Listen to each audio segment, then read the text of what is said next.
All right, let's talk a little bit about capacity planning or capacity management. I'd like to start off with a bit of a definition so we're kind of all on the same page. While capacity comes in a lot of different forms, we'll get into that in just a minute. A kind of good working definition. I like this. It's very textbooky, but I kind of like it anyway. The upper limit or ceiling on the load, I really like throughput is a better word, that an operating unit can handle. That's how many customers I can check out in an hour. That's how many items I can put in on the shelf in 10 minutes. So there's always that measure of time. How much over what period of time? How many volts do we use per day, or watt hours of electricity? How many pounds of raw materials do we use? Or how many pounds of raw materials can we store? So what's the upper limit? We may not work at that upper limit, but we know we have the ability to go up to it. When we go past it, that's when things start to get a little messy, and we certainly at times do work beyond our capacity, but we find that often makes us inefficient. We get into each other's way. Just like I'll mention in our classroom, maybe we could take infinite numbers of students in an online class. I get people tell me that all the time. It's like, it's an online class. Why can't I get in? It's like, because the capacity, the number of students I can effectively teach is around 32 to 35. I need to keep up with the grading. I need to stay in contact with students. I need to stay involved in the discussion board. And if I have 60, 100, 200 students in my online class, nobody learns anything. And I'm unable to respond to all your questions. So it makes us ineffective, even though we might be able to pack all those people in. So what does capacity planning tell us? Then this is an important one. What kind of capacity, how much capacity, and when it's needed? So those are maybe not what you think of when you think of capacity, because capacity is all one thing. It's like, no, there's labor capacity, there's machine capacity, there's raw materials capacity, there's all kinds of different capacities depending on our situation, and we want to make sure that we have the right mix of labor and machines and disk reading capacity for our computer geeks out there, and filing capacity and disk storage. All these things need to be aligned so that our customers are served correctly without us incurring unnecessary costs. So many different kinds. There's a really good list in your chapter. You'll see that. And watch this last one. When does it need to be available? That's because when we encounter services, it's a little different animal, because when a customer comes in for service, like going into Jiffy Lube or coming to a restaurant, depending upon that restaurant's capacity, that you might have lots of capacity after 10 o'clock at night, but your customers don't want to eat after 10 o'clock at night. So you need capacity at the times your customer actually wants it. So, moving ahead, why do we even care about capacity? Of course, we want to serve our customer, but let's break that down a little bit more. Capacity has both short-term and long-term effects. Long-term effects is, are we going to be able to handle our future demand? Are we advertising and marketing and growing our customer base?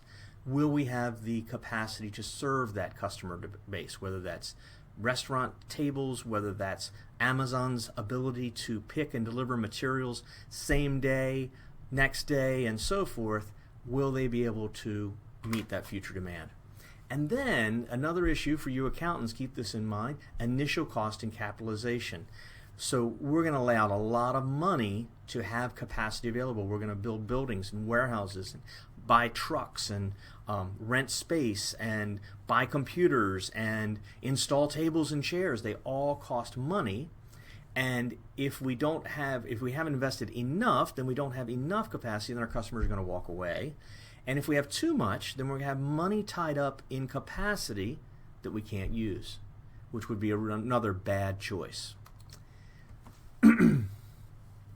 The other is, and again, I'll throw this to our accountants, is to keep in mind that it's a long-term commitment of resources. This is often what we call a capital expenditure. It's something that we will spend a large amount of money now, and it might be something that pays back over the next 10 years. So we might build a new building, and it might actually lose money for the first couple years until we fill in all that capacity, and then we'll be making money.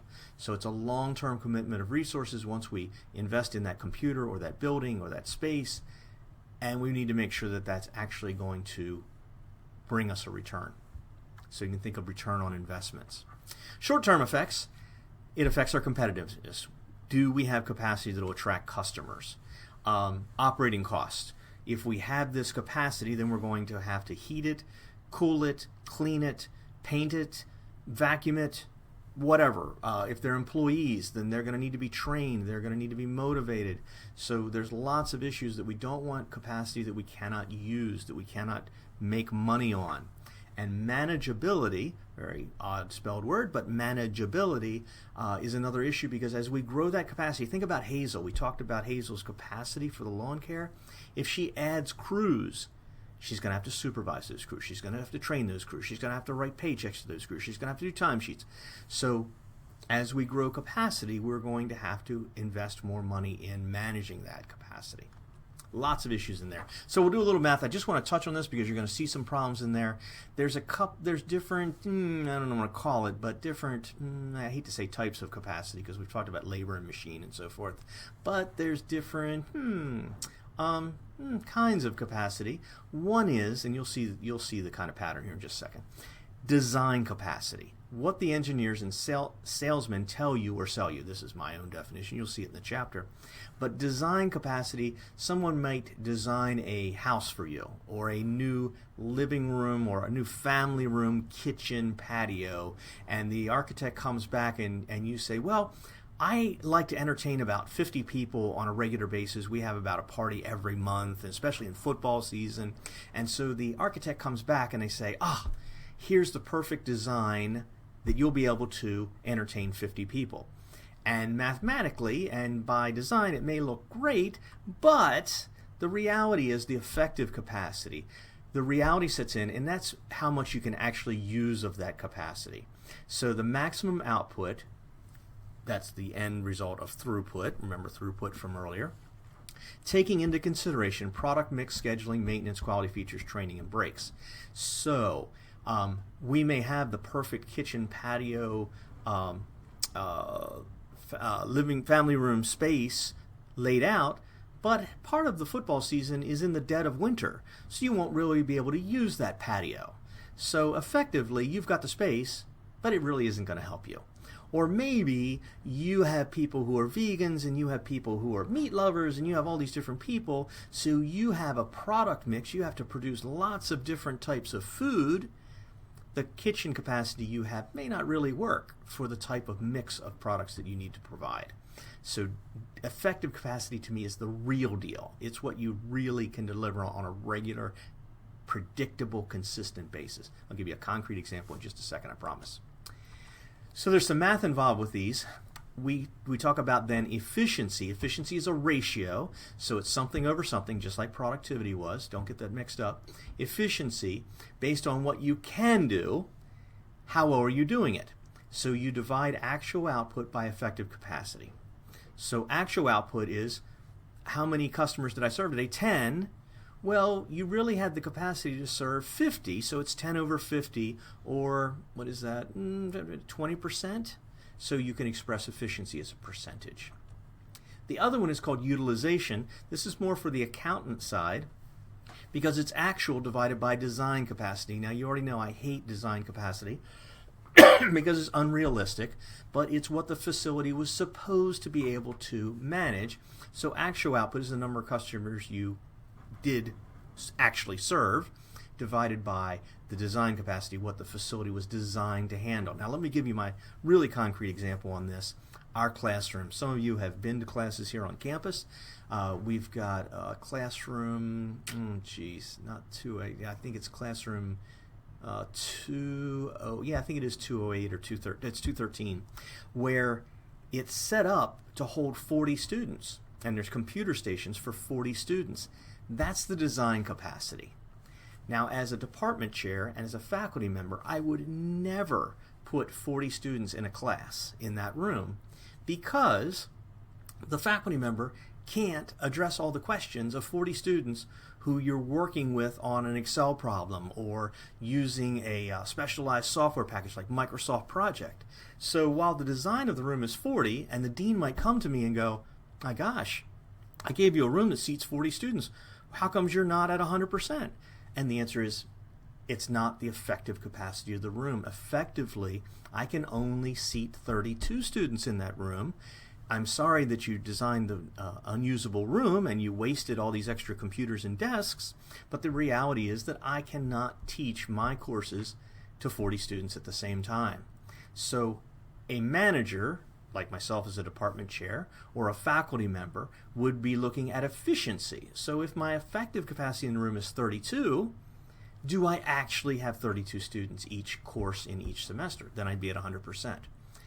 Whereas the dean will come back and from her group and say, well, hold it, we're underutilizing Stevens Hall. It was designed to handle more students and we're not handling them. So utilization is more of an accounting side measure and looks at the money that was invested to build out that space, whereas efficiency is how I really would measure an operations manager.